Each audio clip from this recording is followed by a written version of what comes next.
So at the end of our last lesson, we left Joseph in Potiphar's jail, wrongly accused of having attempted to rape the chief official's wife. Not a good thing.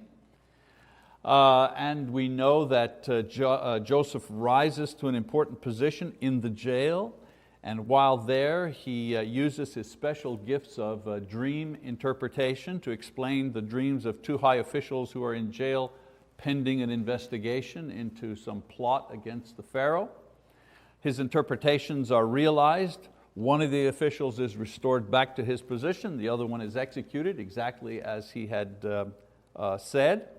And then the final scene sees him asking the freed official to help him get out of jail when he returns to the palace. But, of course, he forgets, and Joseph remains in prison for another 2 years. All right, so in today's lesson, we're going to look at the events that take Joseph out of prison and propel him to a leadership position over the entire nation. So let's go to chapter 41 and let's begin reading in verse 1. It says, "Now it happened at the end of 2 full years that Pharaoh had a dream, and behold, he was standing by the Nile, and lo, from the Nile there came up 7 cows, sleek and fat, and they grazed in the marsh grass. Then behold, 7 other cows came up after them from the Nile, ugly and gaunt, and they stood by the other cows on the bank of the Nile.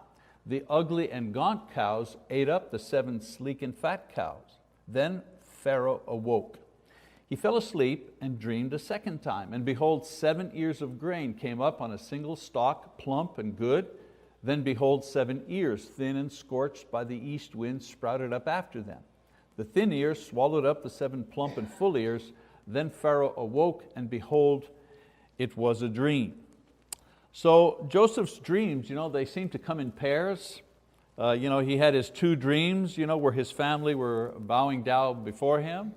Then in jail, 2 more dreams, that the officials had, and now the 2 dreams of the Pharaoh. Interesting thing, cows were especially significant in Egypt because the cow was the emblem of Isis, the goddess of fertility.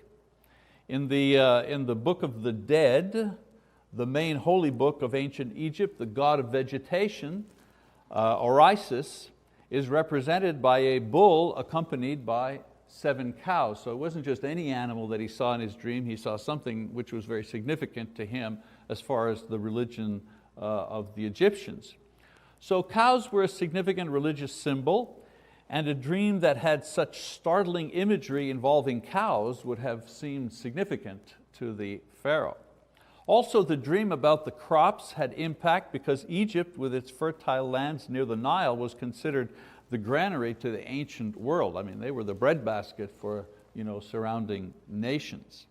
So the dreams, although physically impossible, seemed so real that when he awoke, the Pharaoh was relieved to see that he was only dreaming. So let's keep reading.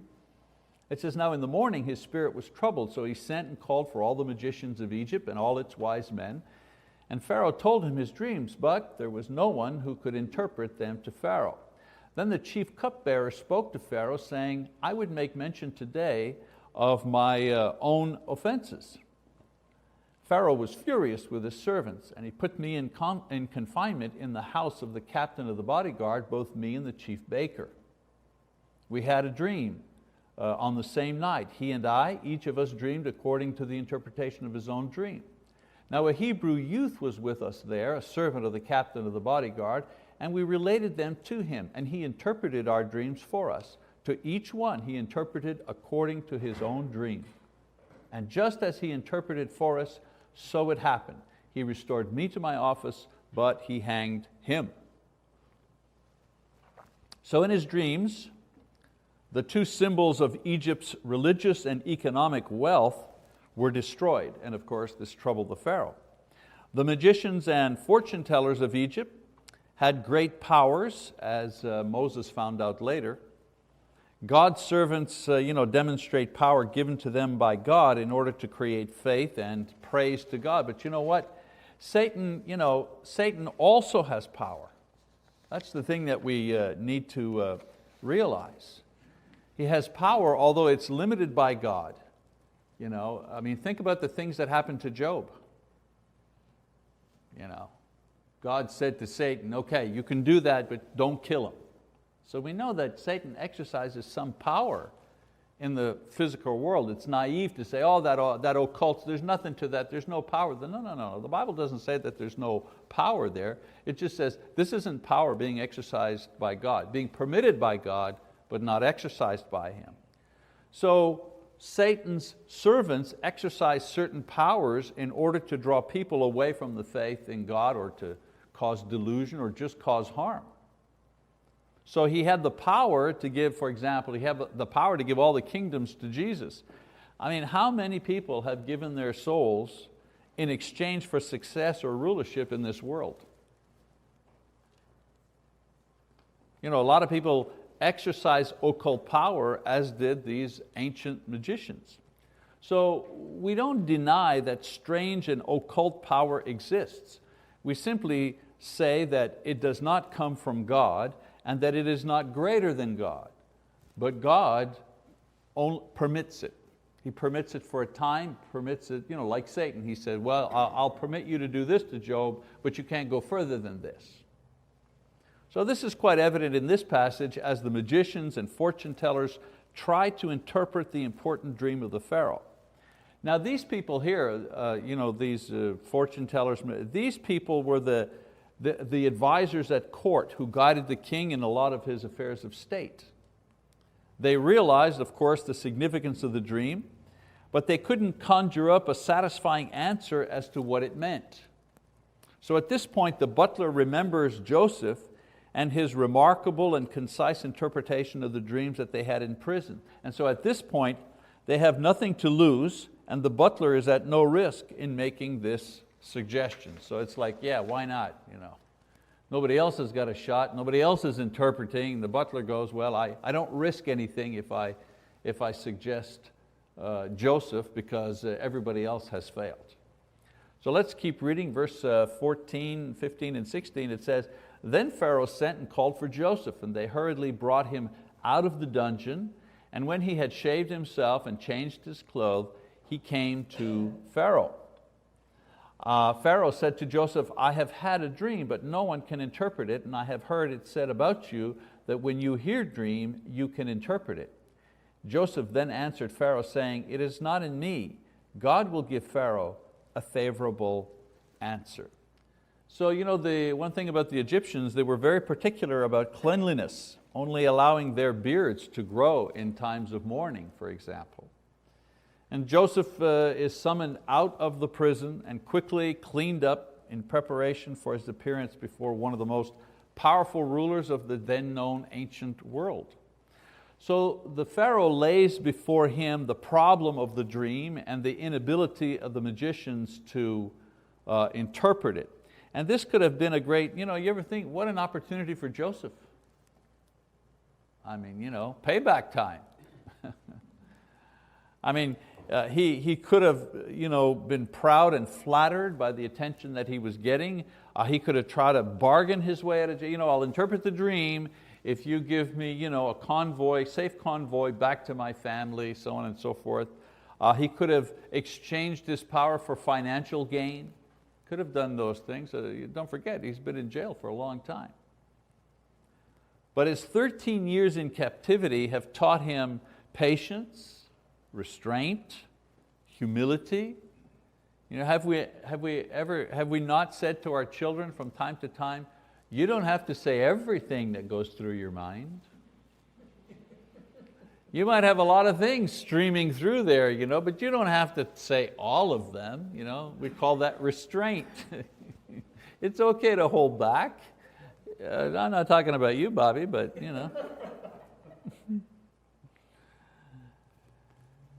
So what happens? He immediately acknowledges that he has no power except God. Wow, there's a more spiritually mature Joseph there that we see.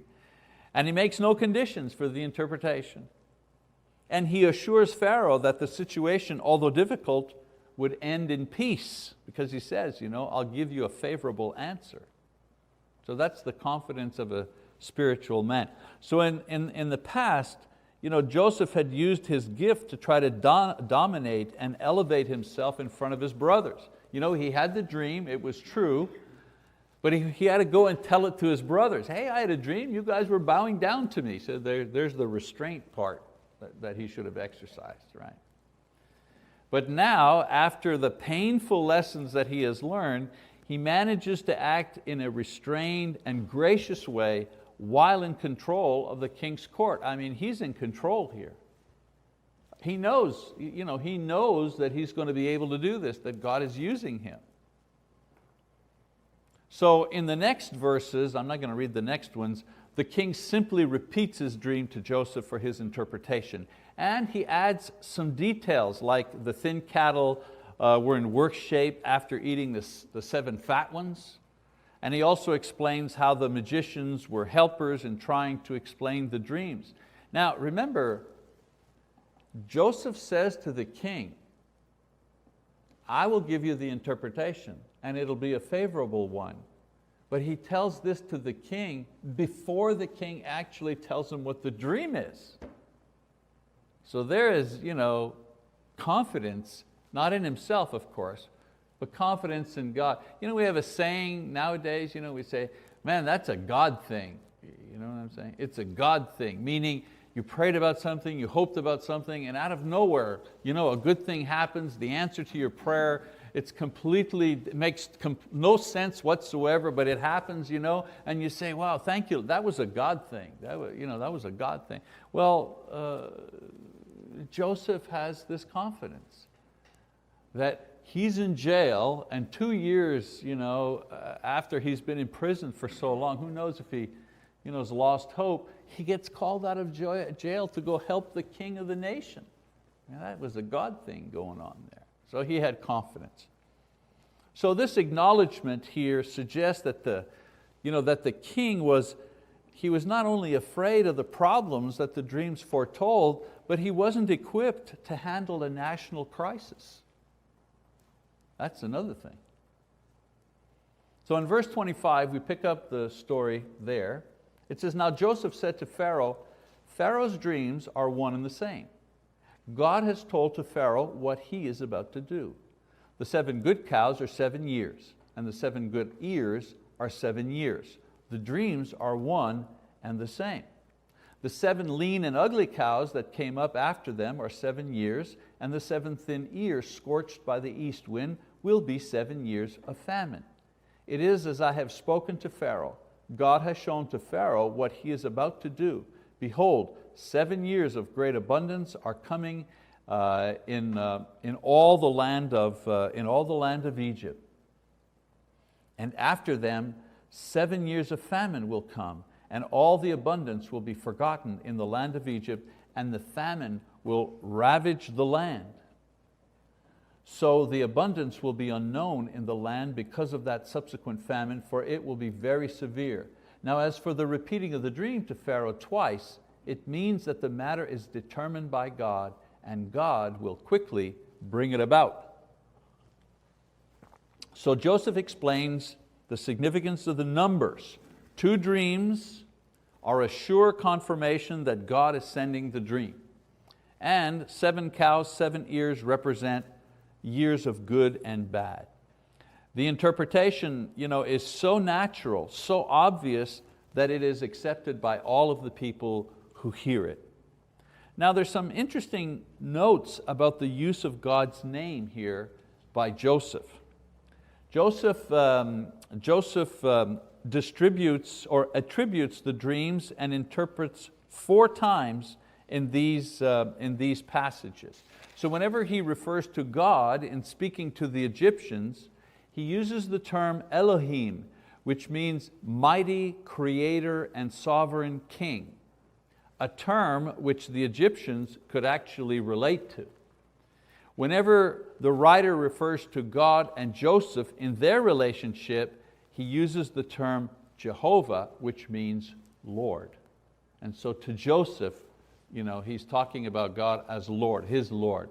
When he's talking about God to the Pharaoh, he's talking about the one who creates everything, the one who is over everything.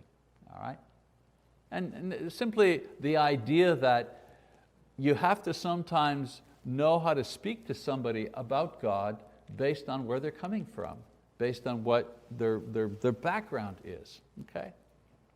So in verses 33 to 36, it says, "Now let Pharaoh look for a man discerning and wise and set him over the land of Egypt. Let Pharaoh take action to appoint overseers in charge of the land, and let him exact 1/5 of the produce of the land in the 7 years of abundance. Then let them gather all the food of these good years that are coming and store up the grain for food in the cities under Pharaoh's authority, and let them guard it. Let the food become as a reserve for the land for the 7 years of famine which will occur in the land of Egypt, so that the land will not perish during the famine." So God not only provides the interpretation, but also a plan of action through the mouth of Joseph. So he says what, basically? Find a worthy administrator, appoint the officers to collect a special tax, 20%, build storage facilities to store the 20% of food bought with taxes, or collect as tax into storage. So the plan would avoid the situation where the responsibility over life and death of everybody would reside in a single person, which is the king, and would allow provisions and distribution for the future. You know, Joseph's plan, or God's plan through Joseph, is let's spread this around. Let's put distribution points throughout the land. Let's not just have all the grain in the king's granary, so that the king is responsible for every single person coming. Let's spread it around, okay? So there's no reason to think that Joseph is thinking of himself here. He is simply continuing to give God's message following the interpretation. All right, so now the story turns and we see what happens to Joseph. And again, I'm sure you're familiar with this, pretty familiar story. It says, "Now the proposal seemed good to Pharaoh and to all his servants." Notice, all the servants. There wasn't going to be a rebellion here. There wasn't, middle management wasn't going to get all upset now because a new guy was coming in. Then Pharaoh said to his servants, "Can we find a man like this in whom is a divine spirit?" So Pharaoh said to Joseph, "Since God has informed you of all this, there is no one so discerning and wise as you are. You shall be over my house, and according to your command, all my people shall do homage. Only in the throne I will be greater than you." Pharaoh said to Joseph, "See, I have set you over all the land of Egypt." Then Pharaoh took off his signet ring from his hand and put it on Joseph's hand, and clothed him in garments of fine linen, and put the gold necklace around his neck. He had him ride in his second chariot, and they proclaimed before him, "Bow the knee," and he set him over all the land of Egypt. Moreover, Pharaoh said to Joseph, "Though I am Pharaoh, yet without your permission no one shall raise his hand or foot in all the land of Egypt." Then Pharaoh named Joseph Zaphenath-Paneah, there we go, and he gave him Asenath, the daughter of Potiphar, a priest of On, as his wife. And Joseph went forth over the land of Egypt. So Pharaoh and his advisors recognize that Joseph is the right person for the job, because they recognize that the Spirit of God is in him. They may not understand, Jehovah God, that God, but they are believers in divine spirits and supernatural beings, and they recognize, okay, so there's something special or divine about this guy. So we're going to let him take care of it. And the way that he had revealed the dreams not only provided an interpretation, but also his humble and poised and wise presentation had made an effective witness for God before the pagan king and his court. So the king was consciously acting according to God's will by accepting the interpretation and selecting. He could have got proud and puffed up and said, "Okay, now I know, all right, you just go, we'll give you a pardon, and go get a job, and or I permit you to go back home. We'll take it from here." Because don't forget, Joseph's a foreigner. He's a guy from jail. And yet the Pharaoh humbled himself and allowed Joseph to take charge. So all the signs of power are now given to Joseph in order to elevate him in the eyes of the people so he could carry out this project. He needed their acceptance in order to collect taxes and food without confusion, without resistance. Remember now, they don't have newspapers and phone trees and things like that. So just because the king and his advisors accept Joseph's proposal doesn't mean that all the people in the land know about it. So this is the way of letting the nation know that Joseph has been appointed to a special task. He receives the appointment from the Pharaoh to the number 2 position without resistance from other counselors. He receives a signet ring as a seal for official documents. He receives a new and official wardrobe. And he receives the gold chain and medal which signify his authority. And then they organize a royal procession as a way of introducing him and his new position to the people as the number 2 in command of the land. And interestingly enough, the king also finds him a wife.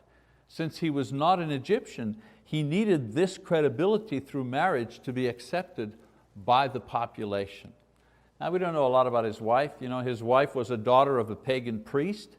We don't know of her conversion, if you wish, only that Joseph had her as wife and had only her as wife, just one wife, and that their children were raised as believers in Jehovah. So let's keep going. It says, now Joseph was 30 years old when he stood before Pharaoh, king of Egypt. And Joseph went out from the presence of Pharaoh and went through all the land of Egypt during the 7 years of plenty, and the land brought forth abundantly. So he gathered all the food of these 7 years which occurred in the land of Egypt and placed the food in the cities. He placed in every city the food from its own surrounding fields. Thus Joseph stored up grain in great abundance, like the sand of the sea, until he stopped measuring it, for it was beyond measure. Now before the year of famine came, 2 sons were born to Joseph, whom Asenath, the daughter of Potiphar, a priest of On, bore to him. Joseph named the firstborn Manasseh, for he says, God has made me forget all my trouble and all my father's household. He named the second Ephraim, for he said, God has made me fruitful in the land of my affliction. Wrong class there, wrong class. So Joseph immediately begins to survey the land, collect the food, to allay fear of the fears of the people. As I said, the storehouses are built in different cities. Joseph has 2 sons, gives them names to signify how he feels. Manasseh means forgetting, forgetting the troubles that he's had. And Ephraim means doubly fruitful, so they reflect his new status in life. So the years were bountiful to the point where it was difficult to keep track of everything that was in storage. So from prison to prince, it's the name of this lesson, by the way. From prison to prince, God had restored Joseph in a single moment. And this is a wonderful lesson for us when we are discouraged.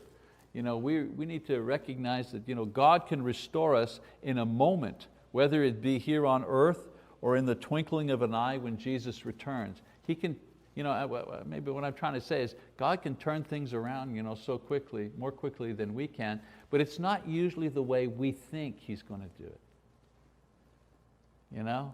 We usually lay out a plan for Him. Now Lord, if you'll do this and that, and if you can just come through on this here, wow, it'll be great. And most of the times it doesn't work out that way. It doesn't work out.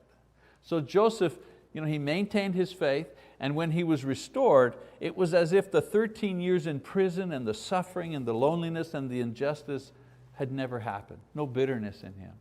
That was really, to me, that's the miracle working in Joseph's heart. No bitterness for what had taken place. I believe that heaven is going to be like this. We're going to remember people and places. We know who we are. As I've said before, if we don't know who we are, then it isn't heaven. It isn't heaven if we don't know who we are. It's Hinduism, it's Buddhism, you're just absorbed into the great force. You lose your own personality. In order for it to be heaven, I have to know it's me. I have to know, wow, this was true. So we're going to remember people and places and events, but the greatness of our experience there will be such that it will make our experience here like it never happened. You know what I'm saying? Some people say, yeah, back 10 years or so there was a bad thing that happened. And I remember that bad thing happened, but now that bad thing no longer has the power to hurt me anymore. I remember it, but it doesn't hurt me anymore.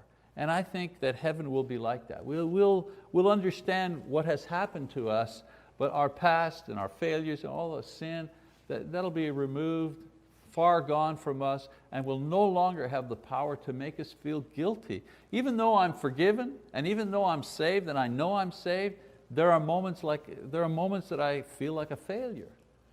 There are moments that I feel like I'm not good enough. And I think everybody feels like that from time to time. I'm just not good enough.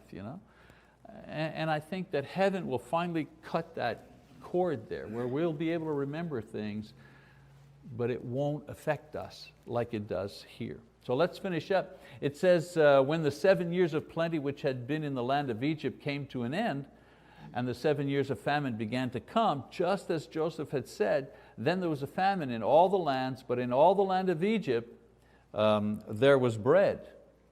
So when all the land of Egypt was famished, the people cried out to Pharaoh for bread. And Pharaoh said to all the Egyptians, go to Joseph, whatever he says to you, you shall do. When the famine was spread over the face of the earth, then Joseph opened all the storehouses and sold to the Egyptians, and the famine was severe in the land of Egypt. The people of all the earth came to Egypt to buy grain from Joseph, because the famine was severe in all the earth. So just as he had predicted, the famine arrives, the 7 years of great abundance end. This caused the people to look to Pharaoh for help, and he pointed them to Joseph. That was the arrangement. And he put his food bank, if you wish, into service. In addition to the food shortage in Egypt, it says here there was the face of the earth. It wasn't just Egypt that was affected by the famine, but the surrounding countries. And these people came to buy food. This, of course, was part of God's plan to eventually bring the children of Israel to Egypt for 400 years. All right, so let's stop the narrative there, and let's see if we can draw a couple of just practical lessons from this narrative. And the last 10 chapters of Genesis is like that. It's a narrative. It's a story of Joseph. Okay? So a couple of lessons that I see here. First one is, we are on God's timetable. I want to tell you, man, that's one of the hardest lessons to learn. We'd be a lot less stressed out if we understood that we're on God's timetable, not our own. He brings us into the world. He brings us out of the world, and He will order everything in between if we let Him. We get into more trouble and worry because we either get ahead of Him by not seeking His will in prayer, or we get behind Him by refusing to obey His will, and we go our own way. So we're either too far ahead or too far behind. Joseph learned that God was working things out in His own time, and that He could use Joseph when he was ready.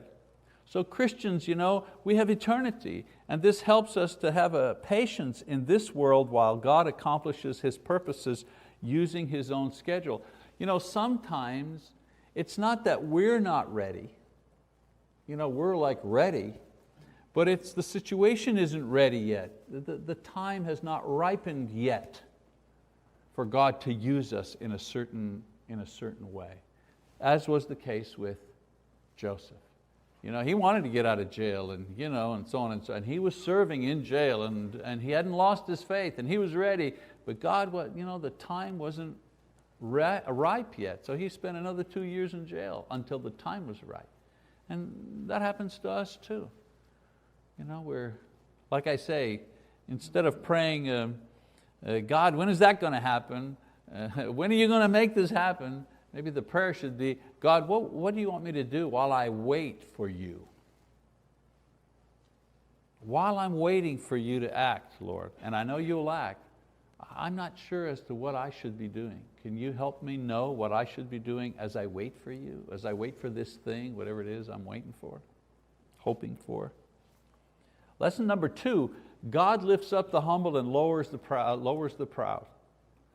In this story, we see 2 men exercise humility.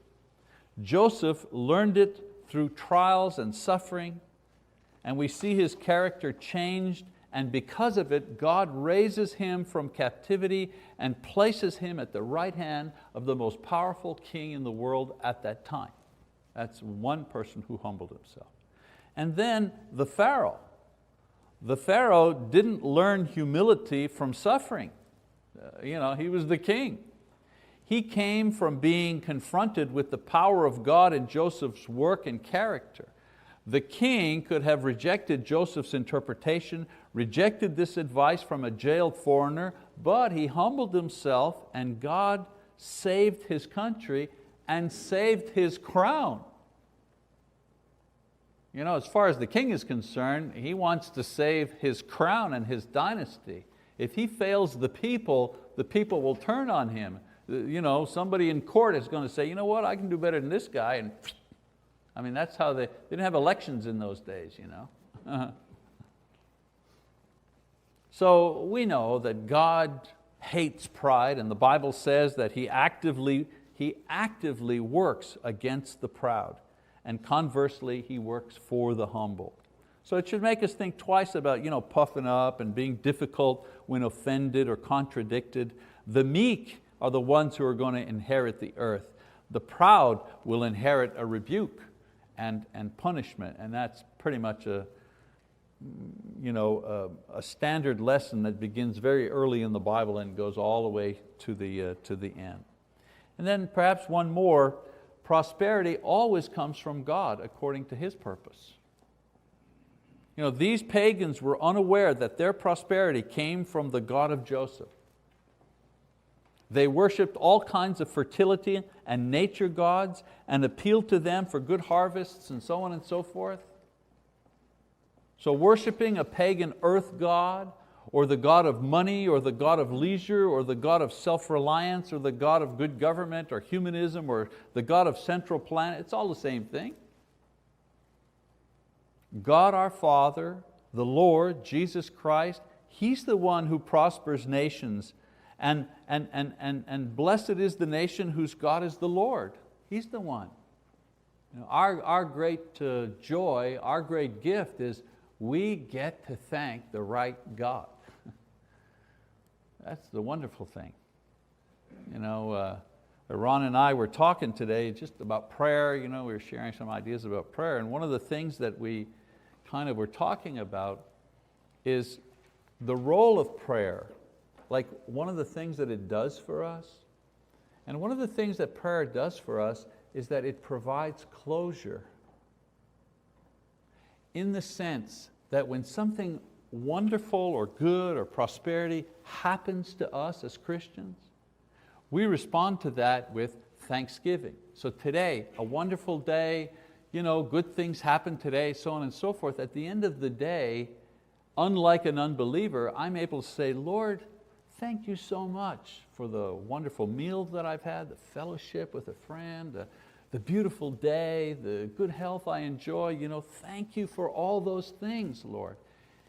I have closure in contemplating the good things in my life through prayer. An unbeliever will experience the same things that I have experienced, but will say, man, I hope this continues. And what if I don't have my health tomorrow? What if I lose my health? I wonder if my savings will hold out, or I wonder if the job will keep going. You know what I'm saying? A good thing happens, they have no way to feel closure about that thing. And so that's one thing, not the only, but that's one thing that prayer does for us. It enables us to have closure when we think about or contemplate our blessings. One of the great roles and concerns as the church is that it is we, the believers, who many times stand between God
and the nation for God's continued blessings.